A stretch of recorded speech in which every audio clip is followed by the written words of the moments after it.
If you notice, this is an increase-decrease problem. It tells us right here that it's marked down. In these word problems, I always feel that it's easier on an increase-decrease to use the proportion. Some of these get real tricky, whether they're asking for sometimes they ask for the beginning amount, sometimes they ask for the increase, sometimes they ask for the new. So again, my recommendation is when it's an increase or decrease to set up the box. Sometimes we call them OCN, original, change, new, original, change, new boxes. But again, we're starting out with a cost of $2.75. So we begin on the top of the tic-tac-toe box. We begin here and we're marking it down. We're going to decrease it by 13%.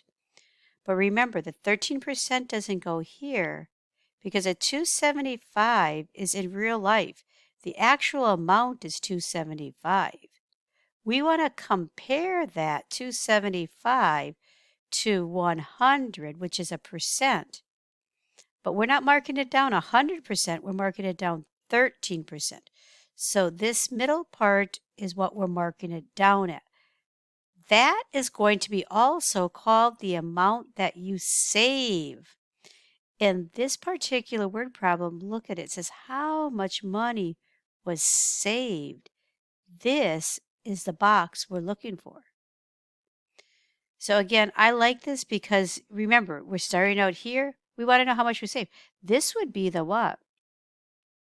The retail price, or we would be calling the selling price. Retail.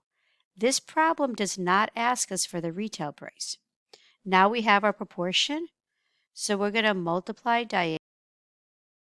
So we're going to multiply 275 times 13.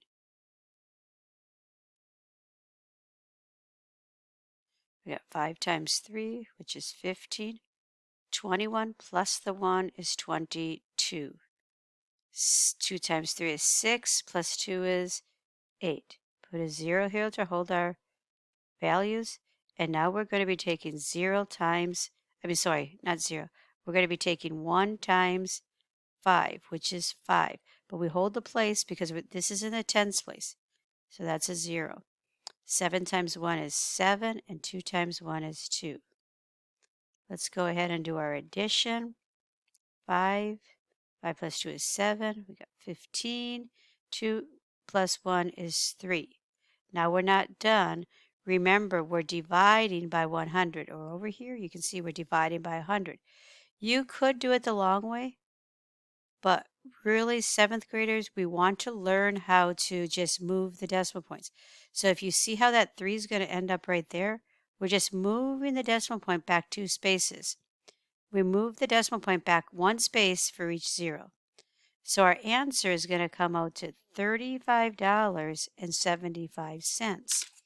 Now for your homework, you can check.